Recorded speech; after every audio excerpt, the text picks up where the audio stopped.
ton quotidien, quelle place a le Congo? Le Congo a une grande place pour moi. Est-ce que si le sélectionneur actuel, donc Sébastien Dessap, fait appel à toi aujourd'hui, tu comptes y aller?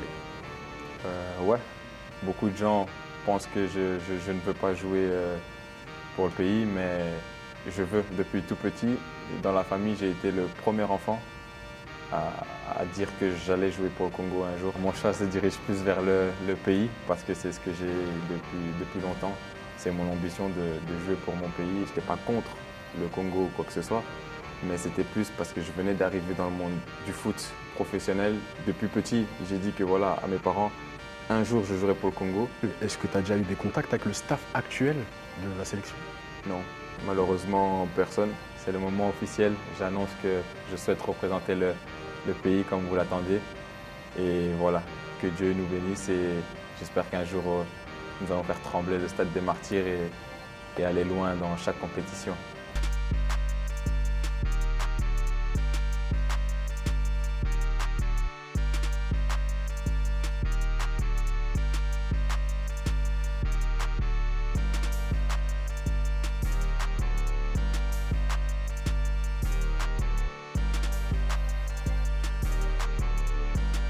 Bonjour à toutes et à tous, j'espère que vous allez bien. Bienvenue pour un nouvel épisode de Fara Fara, l'émission de Léopard Foot. Délocalisation aujourd'hui, d'habitude on est dans nos studios. Cette fois-ci, on est à l'Antwerp qui a bien voulu nous recevoir. D'ailleurs, on remercie le club et le joueur évidemment. Quand je cite l'Antwerp, je suppose que les fans de Congolais savent qui on est venu voir en ce moment, en tout cas en 2025. Il s'agit de Michel-Ange Balikwisha. Michel-Ange, comment tu vas? Ça va bien et toi? Très très bien, merci à toi et à ton club de nous recevoir aujourd'hui. Ça fait très longtemps qu'on se cherche. Exactement, merci à vous aussi pour votre disponibilité et le fait que vous soyez là aujourd'hui. Pas de souci, pas de souci. En tout cas, le public congolais a très hâte d'entendre ce que tu as à dire, ce que tu as à leur dire par rapport au pays, pas seulement la sélection, mais au pays, et puis à ta carrière en club aussi qui intéresse beaucoup de Congolais. Exactement. Voilà. Donc ça va être cool, on va avoir une discussion, je vais te poser des questions simples, tu pourras y répondre à ton aise. Ça va. On va essayer de ne pas prendre trop de ton temps parce qu'on sait que tu es occupé. Mais voilà, on va parler, retracer un peu ta carrière, parler du pays, de la sélection comme je l'ai dit. Et peut-être que tu auras quelques anecdotes aussi à nous distiller, qui sait. Ça va, ça me va. Pas de souci. Alors, Michel, de savoir juste comment tu vas physiquement et mentalement, parce qu'on sait que tu sors quand même d'une année compliquée, l'année précédente. Est-ce que là, ça va? Ouais, ça va très très bien parce que comme tu l'as dit, je reviens d'une saison compliquée, on va dire, au début. Mais après, je me suis bien relevé, ça fait partie de la vie d'un footeux. Et voilà, par la grâce de Dieu, je suis debout et aujourd'hui, je prends du plaisir, donc tout va bien. Et comment est-ce que tu as vécu cette année-là? Parce que est-ce que c'était ta première grosse blessure, ta plus grosse blessure en carrière? En tout cas, celle qui t'a pris le plus de temps en rééducation? Exactement, c'était celle qui m'a pris le plus de temps parce que logiquement, des fois, c'est des petites blessures de 3-4 semaines, un mois, on va dire. Et là, c'était, ouais, on va dire 6 mois. Donc, ça devenait compliqué mentalement. Mais après, avec ma petite famille que j'ai à la maison et ma famille, ils ont su trouver les bons mots pour que je puisse rester positif et continuer à me battre. Et c'est ce que j'ai fait, donc j'ai pu terminer la saison d'une belle manière. Et comment ça se passe pour un joueur de foot professionnel quand il est dans une période compliquée comme celle-là avec les blessures? Qu'est-ce qui fait qu'il y a des moments où tu étais peut-être dans le négatif et que ta famille te remette dans le positif? Qu'est-ce qui se passe en fait? Je pense qu'un footeux aujourd'hui, on va dire moi, je suis quelqu'un qui aime le ballon, qui vit pour le ballon. J'ai grandi, on va dire, par exemple, PlayStation. J'ai connu tous les FIFA, c'était que du football à la maison. Et ça l'est encore aujourd'hui, c'est que le foot que je regarde. Donc, ouais, pour moi, c'était dur de voir mes coéquipiers s'amuser, prendre du plaisir sur un terrain sans que je sois là. Après, ce n'est pas de leur faute aussi, mais je veux dire que j'aurais aimé être avec eux aussi, profiter et être heureux. Bon, après, c'est ça qui m'a fait le plus mal. Mais comme je dis, mes parents m'ont dit de rester calme. C'était peut-être une épreuve dans ma vie aussi que Dieu m'a mis. Donc, j'ai accepté et j'ai continué à me battre pour être là aujourd'hui. Ta famille, elle est forte présente dans ta carrière, dans tes choix de carrière? Ouais, vraiment. Mais après, comme mon père le dit plus, parce que c'est plus lui qui est, on va dire, dans le monde du foot, il dit toujours qu'à la fin, c'est le choix du joueur qui décide. Donc, s'il refuse quelque chose et que je dis oui, il acceptera mon choix et il sera toujours là pour moi. Donc, Donc c'est comme ça chez nous. Là, tu es à l'Antwerp depuis quelques années maintenant. Tu as connu la Ligue des Champions avec l'Antwerp. Est-ce que tu peux nous parler de cette expérience-là?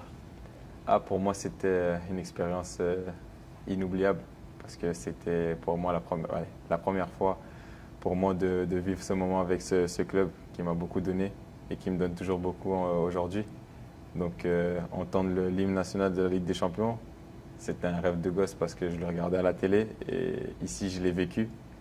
Donc, c'était vraiment un moment magnifique. Et tu as même marqué contre le Shakhtar. Exactement. Quelle émotion ça t'a procuré ça? Cette émotion-là, j'ai pas eu la force de célébrer Wow. parce que c'était très fort pour moi.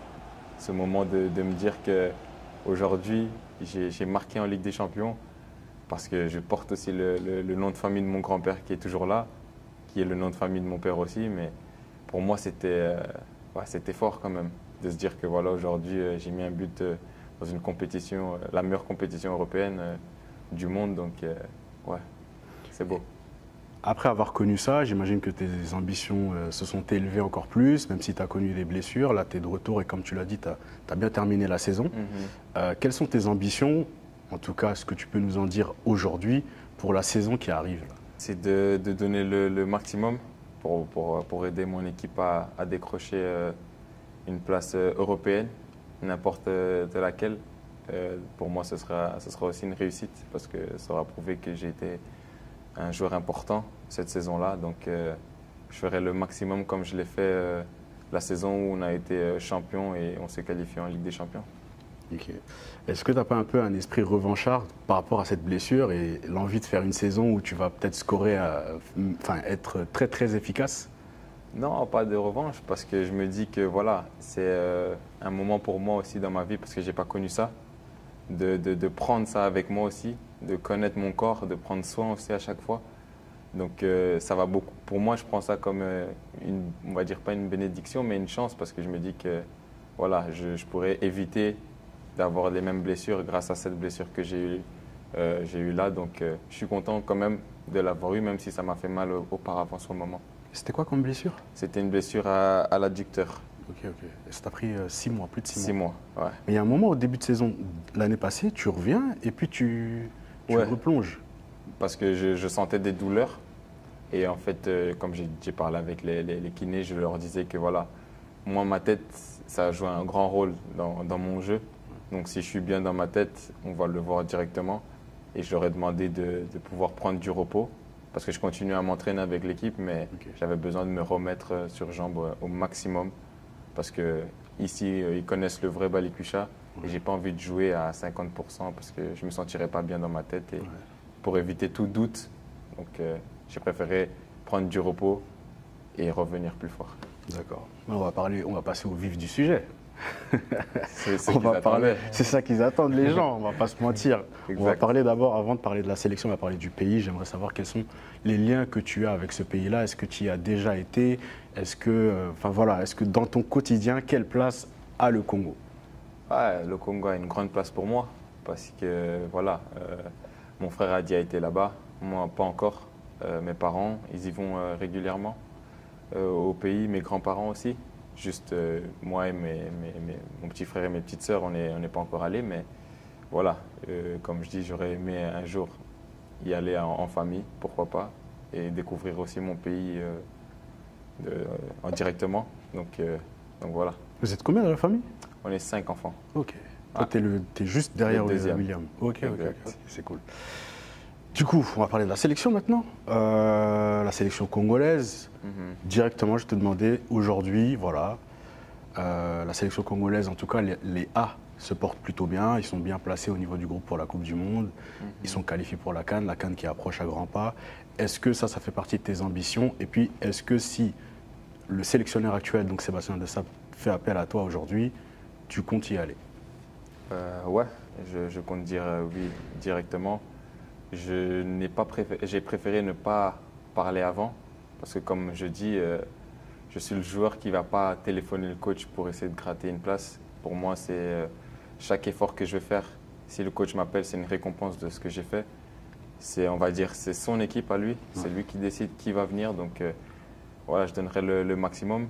Beaucoup de gens pense que je ne veux pas jouer pour le pays, mais je veux. Depuis tout petit, dans la famille, j'ai été le premier enfant à dire que j'allais jouer pour le Congo un jour.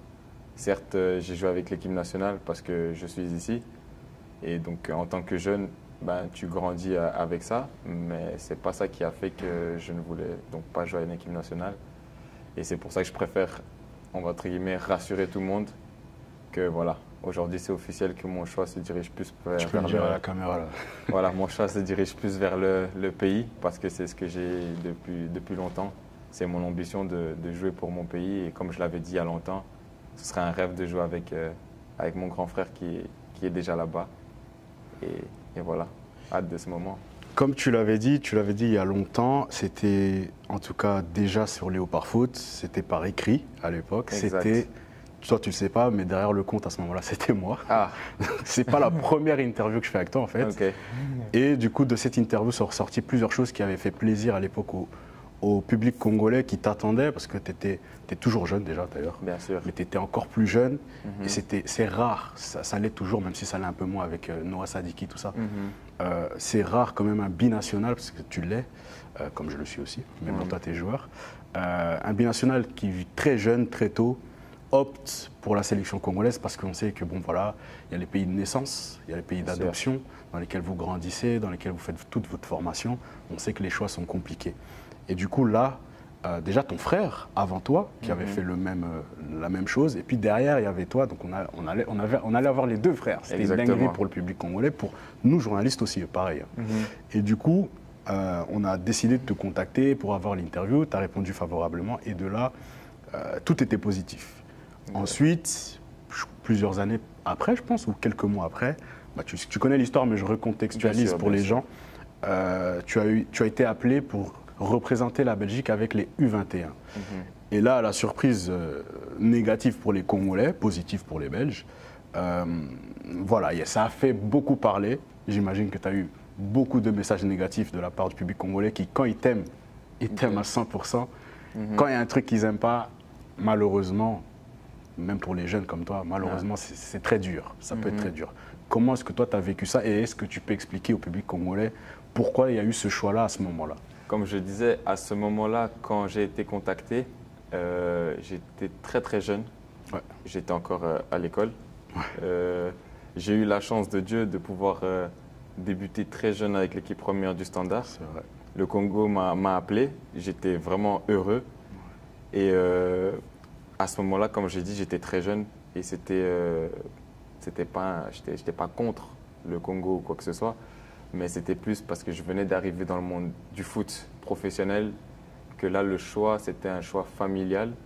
Mes parents m'ont dit aussi, on veut, mais tu es encore très jeune, tu auras le temps de grandir et si tu vas aller au Congo, vas-y, on ne va pas te bloquer. Mais pour le moment, prends ton temps. Et j'avais parlé à ce moment-là avec le coach Christian Walembo. Et même avant, comme on avait parlé à l'interview, l'objectif c'était que je joue avec les U23. Le tournoi de Toulon, c'était ça? Tournoi de Toulon avec mon frère William. Et là, j'avais dit il n'y avait pas de souci. Donc j'étais partant. Malheureusement, le tournoi ne s'est pas fait. Covid, et c'est là que la Belgique est arrivée. Et c'était pour l'Euro, qui était aussi une bonne compétition pour nous les jeunes. Et je me suis dit, comme j'avais aussi des amis ici, je me suis dit, j'ai envie d'aller avec eux, vu que je suis encore petit, je sors de l'école. Et c'est pour ça que mon choix s'est dirigé là-bas. Et comme je dis, je n'ai pas reçu vraiment de messages négatifs parce que j'en reçois encore aujourd'hui. Tous les messages étaient positifs. Ils ont toujours dit, tu es un enfant du pays, on t'attend, etc. Après, comme on dit, les joueurs professionnels et vus voient les messages mais ne peuvent pas répondre parce que sinon ils doivent répondre à tout le monde. Et c'est ce que j'ai fait, mais ça m'a vraiment touché, le fait qu'il soit toujours là avec moi, même si je n'ai pas été directement avec le Congo. Donc voilà, je le remercie aussi pour ça, pour le respect qu'ils ont eu envers moi. Et puis voilà. Ok, merci d'avoir clarifié de rien, cette situation-là, parce que voilà, ça a fait beaucoup de bruit. Moi, je suis beaucoup sur les réseaux, je suis obligé de regarder ce qui s'y passe, l'actualité du football congolais, tout simplement. Si tu veux, nous, on est un peu comme un pont entre les supporters, ou en tout cas ceux qui sont les internautes, et les joueurs, parce que j'ai la chance d'être avec toi et avec d'autres de temps en temps. Et donc voilà, je me permets de poser la question à leur place, d'être le miroir un peu. Exact. Mais donc voilà, tu as clarifié la chose, c'est plutôt positif, c'est compréhensible. Mais est-ce que toi, de ton côté, tu comprends que voilà, il y a quelques supporters congolais qui voyaient ça comme le mot est fort, mais une trahison? C'est normal parce que, on va dire, un pays africain, quand il regarde, par exemple, le Maroc ou l'Algérie ou la Côte d'Ivoire, ben, directement, on voit que des joueurs qui jouent en Europe se dirigent vers leur pays directement. Et plus nous, du côté du Congo, ben, beaucoup de binationaux partent directement pour jouer pour la France, allez, on va dire le Portugal, la Belgique, etc. Donc, pour eux aussi, ça les frustre parce qu'ils se disent pourquoi nous, nos joueurs ne viennent pas là-bas. Et c'est comprenable. Donc, voilà, moi, mon souhait, comme je l'ai dit, c'était depuis petit. J'ai dit que voilà, à mes parents, un jour, je jouerai pour le Congo. Ça, c'est une certitude parce que j'ai comme ambition de gagner un trophée avec eux. Ça, au moins, je le dis aujourd'hui. Ouais, ça a été mon rêve et je l'ai dit à mon grand frère qui était au courant, mais qui ne l'a pas dit parce qu'il ne voulait pas faire de bruit pour ma carrière aussi. Mais voilà, si Dieu réalise ce rêve-là, comme je l'ai dit, voilà, je le remercie, même si il fait beaucoup de choses pour nous aujourd'hui, je le remercie quand même. Et comment tu expliques ça? Comment tu expliques que toi, très petit, ton souhait, ton rêve, c'était de gagner un trophée avec le Congo et pas avec une autre nation comme la Belgique? Parce que voilà, comme tu l'as dit, il y a beaucoup de binationaux qui ont fait le choix inverse. Toi, plus jeune, tu as fait, entre guillemets, le choix inverse, même si tu viens d'expliquer. Comment ça se fait que toi, tu aies une vision comme celle-là, comme j'imagine Noah Sadiki, Galaël Moukao aussi, mais que d'autres, qui sont beaucoup plus nombreux, ont l'autre vision? Comment tu expliques ça selon toi, hein? Comment c'est arrivé? Vous allez peut-être pas me croire, mais je pense que j'avais à ce moment-là peut-être 13 ans. Et vous savez bien, quand on est à l'école, on se taquine un peu entre copains. Ouais. Et tu as des copains qui te disent, ouais, toi le Congo, vous n'allez jamais en Coupe du Monde, vous prenez jamais de trophée à la CAN. Ouais. Et à ce moment-là, ça m'a créé, on va dire, un objectif en moi. Okay. Parce que je suis quelqu'un qui aime beaucoup les défis et c'est ce qui me rend fort. Donc à ce moment-là, je leur disais directement, vous inquiétez pas, on va gagner ce trophée-là, il n'y avait pas de souci. Et c'est ça que tout petit, j'ai grandi avec ça et que je disais des petits, donc à mes 13 ans, à mes parents, que j'allais jouer un jour pour le pays. Et voilà, le moment aujourd'hui est arrivé, donc je peux enfin dire cette vérité-là. Ouais. Pour qu'au moins tout le monde puisse se calmer sur les réseaux. Parce que tu vois ce qui se passe. Non, tu réponds des fois, tu réponds et tout. Chaque jour, je vois. Ouais. Je réponds par rapport au fait qu'on ne m'a pas appelé. Ouais. C'est rien de grave. Donc, je me dis que je peux répondre à ça. Mais voilà, pour calmer tout le monde et pour que tout le monde soit au courant que mon choix est définitif, c'est de jouer pour le pays. Okay. Donc, voilà comment ça a commencé cette ambition très jeune. Ok. Et à l'heure actuelle, est-ce que tu as déjà eu des contacts avec le staff actuel de la sélection? Non, malheureusement personne. Après, je ne sais pas, peut-être qu'ils vont prendre mon numéro via mon grand frère. Je ne sais pas comment ça fonctionne, mais si je peux faire passer un message, moi je suis quelqu'un, si je ne connais pas le numéro, je ne réponds pas. Donc s'ils m'envoient un message sur WhatsApp ou quoi que ce soit, là je pourrais savoir qui est qui. Donc, okay. Si on essaie de me joindre, c'est via WhatsApp ou via mon grand frère. C'est plus simple. D'accord. Bon, on va parler de ton frère aussi, qui a au final eu le choix de la sélection congolaise très tôt aussi, qui a ravi beaucoup de supporters congolais, qui est international congolais en A depuis quelques années maintenant, qui est toujours là, en forme, à l'OHL. Est-ce que tu peux nous parler de ce rêve que vous avez tous les deux et puis de comment est-ce que, quand tu as parlé à 13 ans, puisque tu étais le premier de la famille à le dire, comment est-ce que ta famille l'a pris, ça, cette ambition de jouer pour le Congo? Est-ce qu'ils l'ont bien pris tout de suite? Ou est-ce qu'au début, c'était un peu... Parce que du coup, tu avais 13 ans, c'est à une époque où la sélection, c'était compliqué. Exactement. Mais après, quand tu as 13 ans comme ça et que tu dis ça à ta famille, sur le moment même, ils ne vont pas réagir mal ou bien. Ils vont juste penser que c'est une... Voilà, je suis petit, c'est une petite blague. Ah, d'accord. Que ça va passer, quoi. On se marre un peu comme ça. Donc, ça a passé. Mais moi, c'était du sérieux. Et... Après, mes parents, en fonction, quand j'ai grandi, ils savent aujourd'hui que quand je dis quelque chose, c'est que je vais le faire jusqu'à la fin. Donc, si aujourd'hui je leur dis que je vais représenter le Congo, ils vont savoir qu'on ne peut pas changer Mickey. Okay. Donc, voilà, ils sont toujours là avec moi. Et comme j'ai dit, j'ai déjà joué avec mon frère William au Standard, ne fût-ce qu'un peu. Et des fois aussi en réserve U21. Et directement, vu qu'on se connaît, la connexion, elle est très très fluide. Donc je me dis qu'un jour, commencer un match avec lui, que ce soit en club, mais pour le pays aussi, ça va être ouais, le feu. Mais est-ce que tu serais prêt, parce que tu m'as dit que tu n'as pas encore été au pays, est-ce que tu serais prêt, du coup, si tu étais amené à être sélectionné là, bientôt, là, à aller pour la première fois, mais dans le cadre du coup professionnel, et à vivre l'ambiance du stade des Martyrs là? Ouais, je suis prêt. J'ai connu des stades qui faisaient du bruit aussi. Après, j'ai vu qu'aussi au Congo, c'est très très très grand. Ouais. Donc là, c'est plus, comment dire, tu joues pour tes racines. Donc là, c'est aussi avec le cœur, comme beaucoup d'autres nations aussi, on va pas mettre ça à côté. Ouais. Donc ouais, je dois être prêt et je vais l'être. Ça va être beau. Mes parents sont déjà partis avec mon frère, ils connaissent déjà. Donc moi, je dois juste rentrer dans le bain et ça va aller par la grâce de Dieu.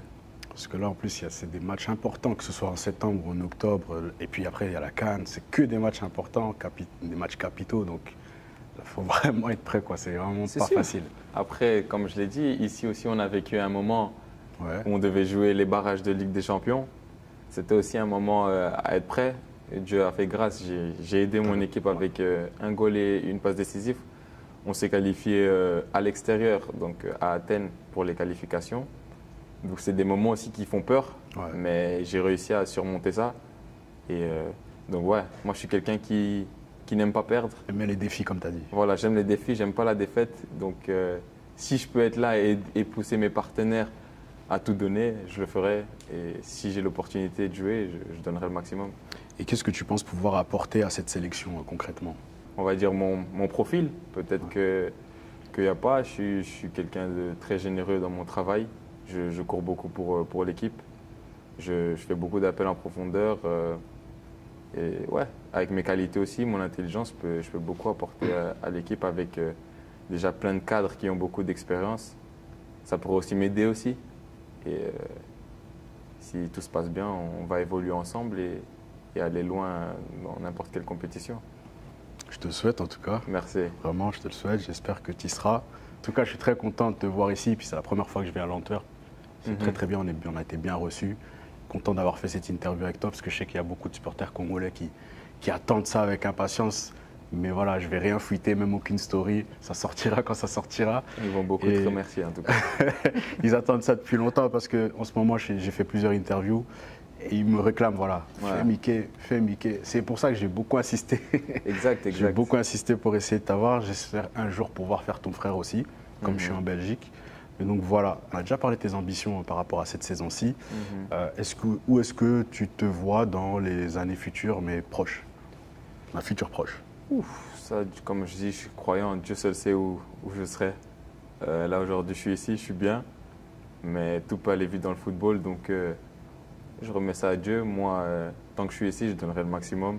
Si je dois partir, ben, je partirai, mais je donnerai le maximum là où j'irai. C'est ça mon devoir. Et donc, ouais, profiter de la vie et voilà. Et d'ailleurs, en reparlant rapidement des supporters congolais qui sont un peu durs, en Belgique, il y a un autre groupe de supporters qui est très dur, auquel tu as fait face, c'est pour ça que je parle de ça, c'est les Standard Men. Du coup, je comprends que tu saches gérer bien sûr. le négatif qui arrive sur les réseaux et d'en prendre que le positif. Franchement, c'est bien. Après, comme je dis, même si au Standard, ils étaient durs, il y avait beaucoup d'insultes aussi. Ouais. Comme j'ai dit, c'est le monde du foot. Moi, aujourd'hui, voilà, il s'est passé ce qui s'est passé. Je connais la vraie vérité. Je n'ai pas voulu la dévoiler parce que ça doit rester en privé. Bien sûr. Et l'objectif, tu te fais insulter, comme Ronaldo et plein d'autres joueurs, tu réponds sur le terrain. Et c'est ce que je fais, donc je réponds sur le terrain et avec respect, sans traiter d'autres personnes ou quoi que ce soit.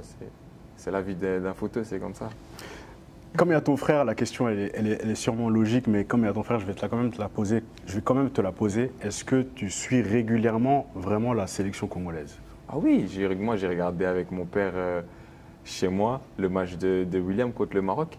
Ouais. Quand il est rentré, c'était magnifique. Je suis tout le temps les matchs, l'ambiance aussi, sur les réseaux, je regarde les stories aussi. Est-ce qu'il y a des joueurs que tu admires dans cette sélection actuellement là? Des joueurs plus que d'autres ou vraiment tu as une affinité footballistique, hein, je veux dire? Footballistique, Ouais. j'aime bien Théo. Théo Bon, Bonda, ouais. j'aime bien. C'est un peu le même style que moi j'ai. Après, il y a beaucoup d'autres joueurs Ouais. qui ont une personnalité et un style aussi et qui sont forts. Donc, ouais, j'aime un peu tout le monde. Donc, plus mon frère parce que je le connais. Ouais. Mais ouais, c'est toujours plaisant de le voir jouer. Je sais ce qu'il fait quand il va recevoir le ballon parce que, comme je l'ai dit, j'ai grandi avec lui. On se faisait des 1 contre 1 ensemble. Donc, lui et moi, on se connaît à la perfection. Et ouais, je prie pour que ce jour arrive. Ok. Merci en tout cas de nous avoir reçus Merci à ici au club. Merci pour à ton vous. temps. Est-ce que tu as un dernier mot à faire passer aux supporters congolais, si tu peux le faire à cette caméra-là? Voilà, aujourd'hui, c'est le moment officiel. J'annonce que je souhaite représenter le pays comme vous l'attendiez. Et voilà, que Dieu nous bénisse et j'espère qu'un jour, nous allons faire trembler le stade des Martyrs et aller loin dans chaque compétition. Allez, on est ensemble. Merci beaucoup, Mickaël. Merci à vous. Hein.